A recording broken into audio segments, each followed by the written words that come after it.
Hello everyone, welcome to Marian's World.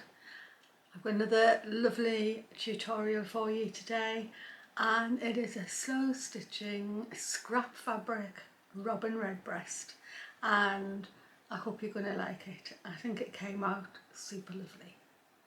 Well, I'm here with my next page and I'm going to make no apology for doing the iconic little robin. My supplies for today are: the background's going to be this piece of an old linen tablecloth. I've got a bit of tweed, wool, another bit of wool out of a sample book. I've got a bit of green glove leather, could be holly leaves. So I've got this, which is an old skirt of mine that I'm still using for patchwork. I've got a piece of vintage Japanese fabric. And then this is the leftover bit of the hoodie that I cut up to make the hoodie dress. But actually, I thought that would be good for his grey feathers. But the first thing I want to do is I'm going to use my Inktense, and I'm going to just wash the background up and let it dry before I start. I'm ready to paint. I've actually put my piece of greaseproof paper that I normally use when I'm Inktencing. I'll put that on top as well. And I'm just going to start off by actually wetting my fabric, because I don't want any hard edges on here. I want a nice sort of a blurry background. And so I'm just going to paint this in with the water. Just going to pick up this colour. And I think that's all I'm going to do. I'm going to carry on picking up different colours as long as they're green, and just make a sort of a blurry background for the robin to be on. Oh, that's quite a nice one. As you can see, you don't get the hard edges as long as you have watered the fabric first. And this will dry paler, but I think it'll be a really nice background. That's a bit of a bluey green there. I think I'm going to do the whole page now. Plus I think this sort of a background will definitely show the robin's colours up. Now then I'm going to take this one. I'm just going to see if I can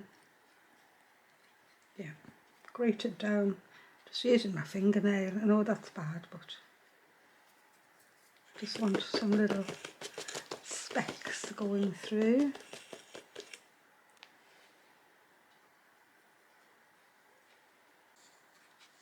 And I quite like that. I think I should just drip the water a bit so I know that it's going to show up. I'm going to have awful nails now. I did notice in my bluebell video though that I had purple fingers. So I think that's it. That's my background done. Well, I'm hooped up and I'm ready to start. And I've used a bit of this tweed on the back of it because it's a dark brown. And I'm just going to put some pieces on here. For the stump, the fence post, that I would like the robin to be sitting on. I've got a strand of this variegated flower thread in my needle, and I think I'm just going to take quite small stitches, just nice little running stitches, or they're just sort of what I call tacking stitches. They're just tacking the fabric down, not being overly visible. I bet you were all waiting for me to do a robin.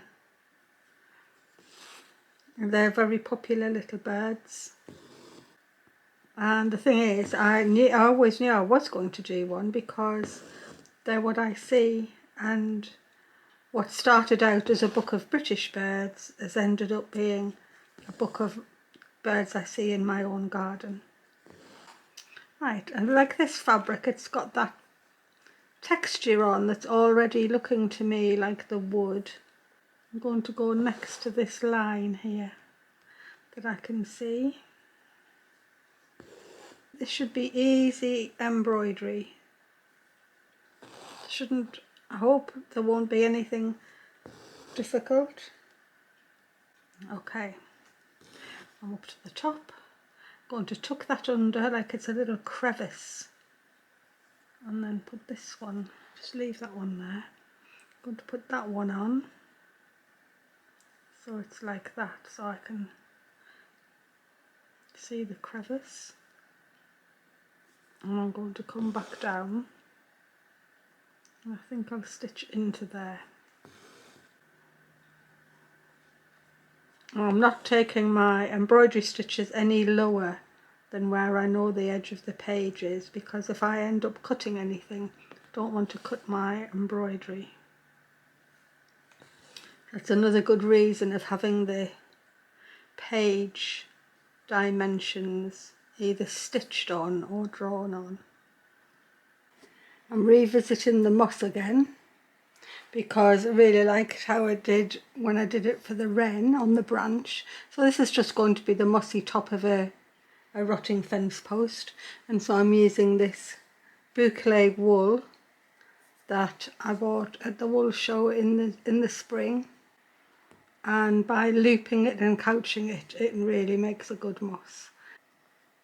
And I'm just going to hold it down and keep couching it with this little bit of thread from my tangle, wandering around with my thread in my needle.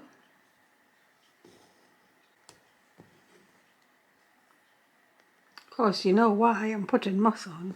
It means I don't have to do the feet. I'll just have to do a study in birds' feet at some point to get over my thing about the birds' feet. I've used my drawing to cut out the pieces that I need. I've used the piece of the grey hoodie for his tummy, the orangey red from the skirt and brown from the wool swatch book. So those are the pieces I'm using. I've got one strand of silver grey out of my tangle because I like using single strands, and I'm going to move all this to one side while I tack down the first layer. Come up and tack this down with some straight stitches, and as I come to where the tail is, I'm just going to pop that tail underneath again, and I'll let the stitches come down onto it.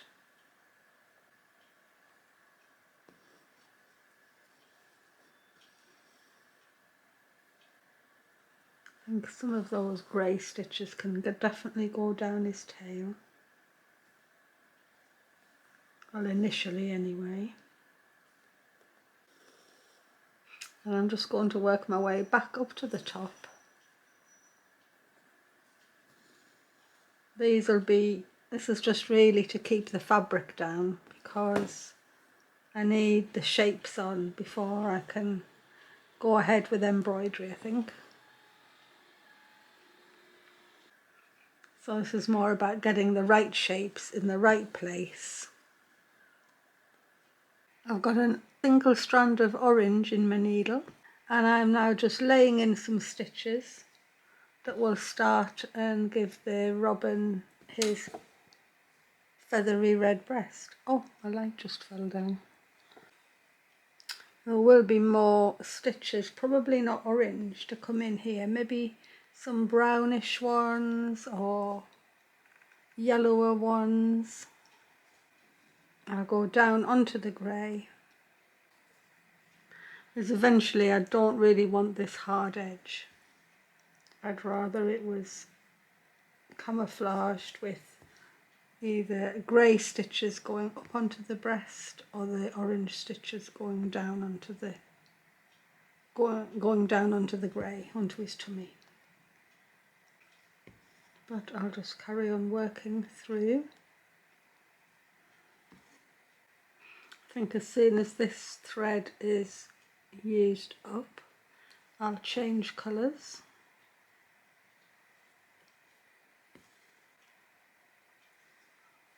In fact, I don't think I need any more orange up this side. Keep referring to my book and my photograph, just so I'm aware of where different colours are.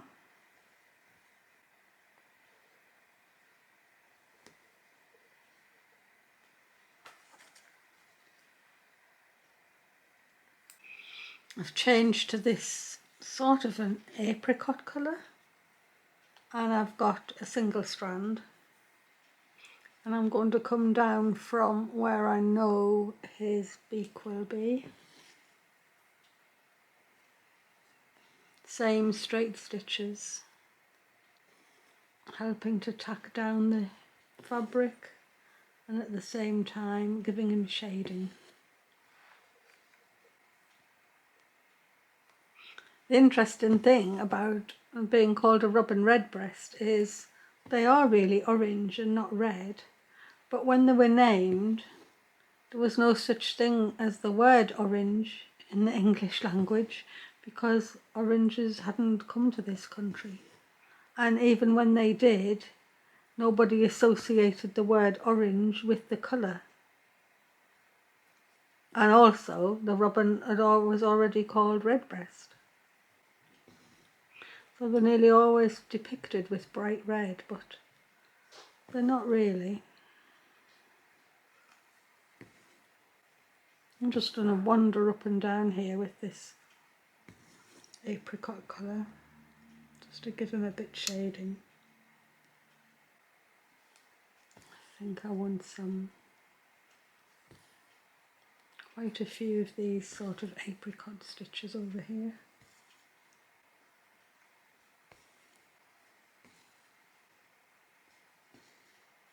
I have to find a bead for his eye again. When I run out of those beads, don't know what I'm going to do, because they're all old. They're just the right, they've been the right size and everything.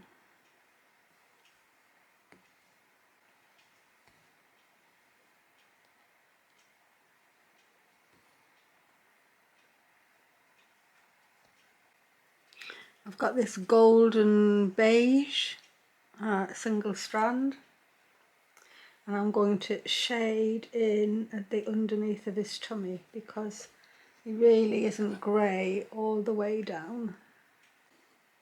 In the way of the feathers, they may not be very obvious at the moment, but it'll be a base for whatever goes on top. Just being quite loose at the moment. As long as I do the stitches in the way the feathers are, I'm not particularly worried how big or small they are, as long as I don't do huge ones, as I need this to shade into the tail. I will definitely be using a darker thread, but this will definitely start the process happening.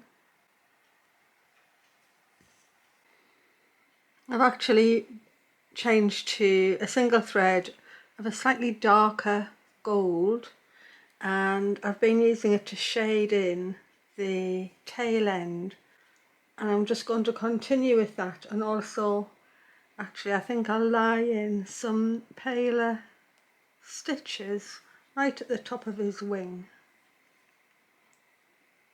I'll stitch that down first, and then just want the shoulder of the wing to have a bit of highlight on, so I'll use long stitches to indicate the long feathers. I was just watching a little robin earlier in my front garden at the bird feeders. He was feeding off the ground. All the all the stuff that the other birds had dropped. Going to put some proper highlights underneath where his beak will be, and then actually maybe I need his eye and his beak in, so just need to make this bright. If I make this brighter and lighter, it'll make the orangey red of his breast that much more vibrant.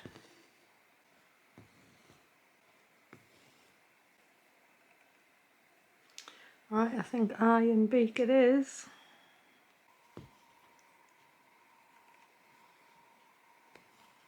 Just stop there before I go too far.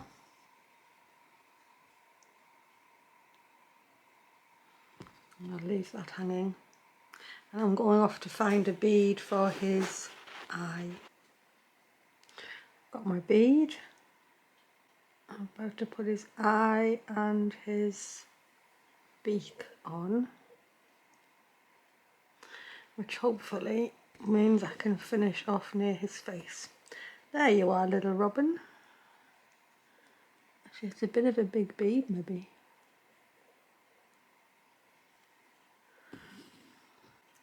And then I'll put his beak on. I'll just put it on with a few stitches at the moment. And then right in towards his face, so it doesn't just look like it's stuck onto the outside. Not take them right down to the point, so I'm actually preserving the point of the beak. I'm going to take the beak quite a way back in, knowing that my other stitches will go over the top and then make it seem a lot more integrated. So now that the eye's in, I can actually do more around the face. And this silver grey I've left hanging, I'm going to walk it up the bird because I need it on top of the brown. And so I'm going to lay grey into the top of his shoulder, through the side of his face. I probably don't need a huge amount of stitches, but it's nice to actually get the colours in the right place. And plus it softens the hard lines between the pieces of fabric.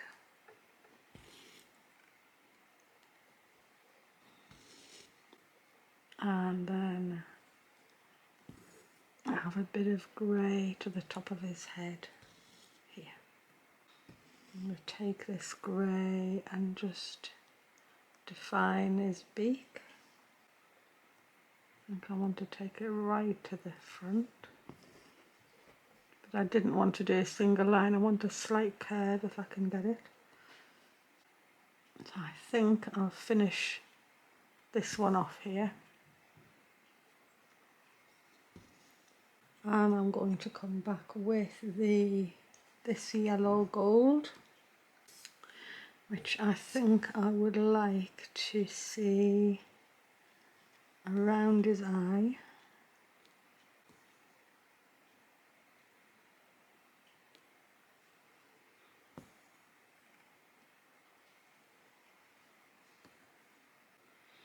I've got my dark orange back in the needle. I'm just going to put the stitches on that are going to put the lovely orangey red above his beak, and just get this hard edge off the brown, because I know that the red colour, the orangey colour, goes up over here and towards his eye, and that's going to make a big difference.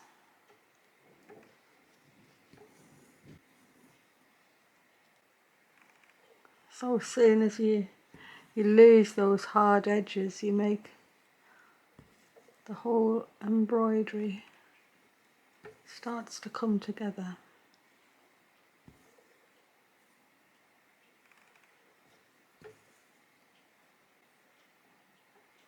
As you can see though, there's no complicated stitches. In fact, I don't think I've used anything but straight in this whole thing. Even the moss was just couched down with straight stitches. I think I don't need any more there. I'm going to take this lovely dark orange through his breast a bit.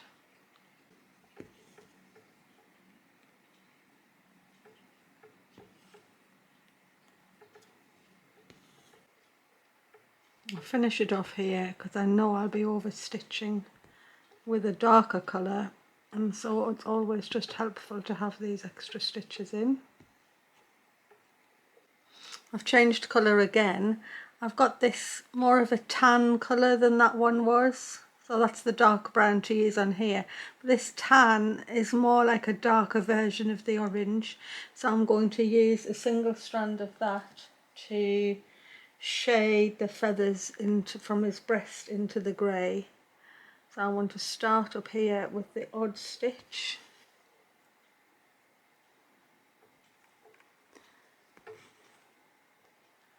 And then I'm just going to work through from the breast down onto the tummy.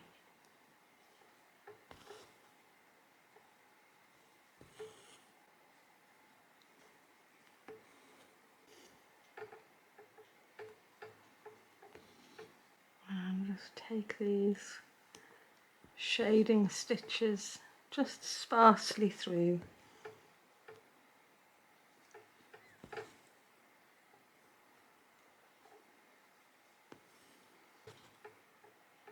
I might not need any more than that actually.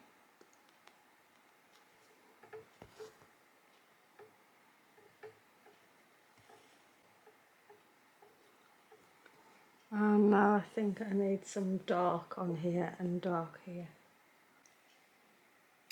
I've got black in my needle. I've just finished off with that dark tan, and I've just added a bit round his eye here to darken the eye socket and just taken a few stitches into there. I think there's nothing else for me to do on this bit here, so I'm on with black and I'm going to work down the wing, put a bit of shadow in, and then I need to stitch onto the tail. So I'm just going to lay some long stitches in here to add a bit of shadow to the underneath of the wing. Just big straight stitches following the line. And immediately that adds a bit of depth. I'm going to go right down to the wingtip. And now stitch down the tail. And I think I'm just going to lay some long stitches in. It's not going to be very noticeable because the tail is so dark. I think I'll do long stitches because it'll indicate long feathers.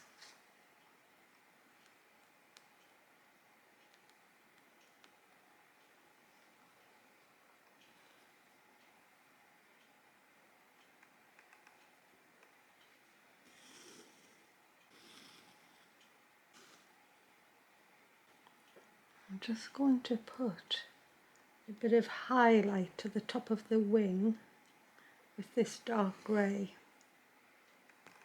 Don't need much, I just want to indicate that there's something there. Actually, it might need even a darker grey. I don't think I want brown.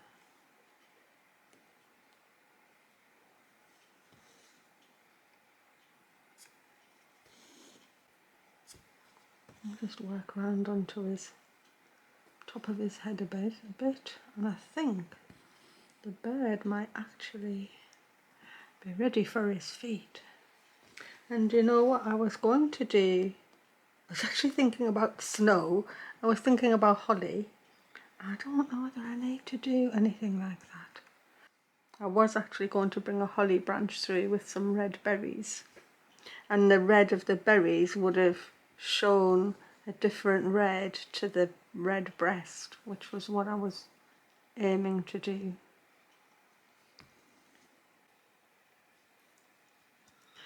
Well, I've managed to get one leg in.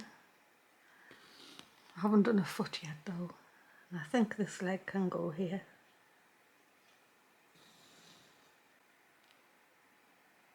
I'm going to have to do a study just of birds' feet, just so I can get over my block about doing them.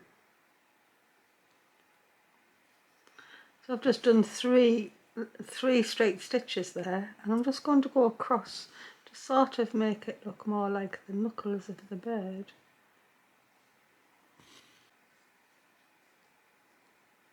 Put his back toe in, going upwards, because it's sort of how the top of the... Actually, I think that's not too bad.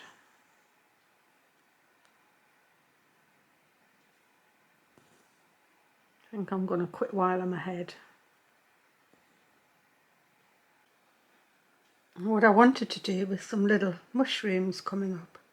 So I've actually got this bit of silk, which is a lovely sort of an oyster cream colour. And I think what I'll do is I will just going to come up from here with some little stitches to signify stems. I've just split that stitch, but it's just a straight stitch. There are mushrooms called fairy bonnets, which are quite small, and they have a little pointed cap, and so that's the sort of a thing. They usually grow in a cluster, and it's the sort of thing I'm thinking about,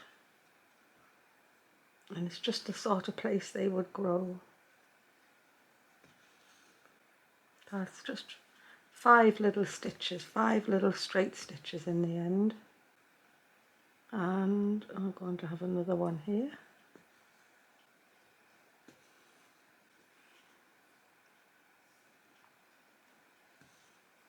I'm just going to work up this little split in the fence post and carry putting on straight stitches for mushrooms. I'm putting the last few stitches in these mushrooms, and then I think this is done. Well, I think I'm happy to say my robin page is finished. I think that if I add anything else, I'll spoil what I've done. I love the way that the little mushrooms are coming through the rotting fence post, and I'm quite happy with the way I managed to get his feet on. So I'm just going to say robin page is finished. I hope you really enjoyed that. Here he is, cut out of the frame with the excess fabric off. I'm pleased I stopped where I did, because I nearly put holly in here with little holly berries, and although the contrast would have been lovely with his orangey red breast to the red of the berries, I just thought in the end it was too much, and I left him as he was. And I had snow ready for embroidery as well. Maybe that would have just been a bit over the top, so I saved the snow for another day. Thank you very much for all your comments and subscribing and pressing me the like button and all of those sort of things. I keep forgetting to say it now. You're supposed to say it all the time as far as I'm supposed to know, but I always forget. So thank you if you've been doing that anyway. And the news on the Green Man tote bags is I'm waiting for the first sample bag to arrive so I can okay it, and then fingers crossed, everything crossed, I'll have some for sale, which will be very exciting indeed. But in the meantime, I've got lots of plans. It might just have to go on hold a bit as I get started on my Christmas making. So as soon as the flower book is finished, I'll be putting some other things in there. So there'll be the nail binding and the knitting coming up and my coat and things like that. But I'm going to be continuing on for the with the bird book on a Sunday. So thank you very much again, everyone, and bye from Marian's World. Happy stitching, everyone.